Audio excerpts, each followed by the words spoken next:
Iran আমেরিকার সম্ভাব্য সমঝোতা চুক্তি চূড়ান্ত করার লক্ষ্যে তেহরান সফরে গেছে কাতারের উচ্চ পর্যায়ের একটি প্রতিনিধি দল। রবিবার ইরানি গণমাধ্যম জানায়, চুক্তিটি চূড়ান্ত করতে শেষ মুহূর্তের পর্যালোচনার জন্য তেহরানে পৌঁছেছে কাতারের পররাষ্ট্রমন্ত্রী এবং প্রধানমন্ত্রী শেখ মোহাম্মদ বিন আব্দুর রহমান আল থানির একজন বিশেষ উপদেষ্টা।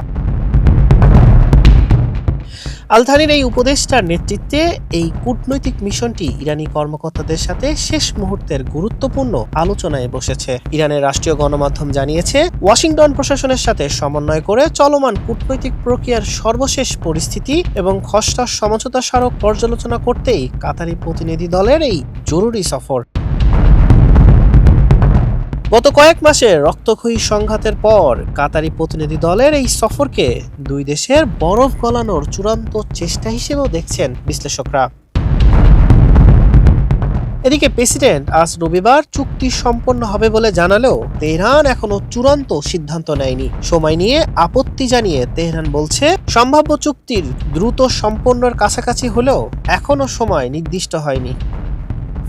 মানব কণ্ঠ ডেস্ক।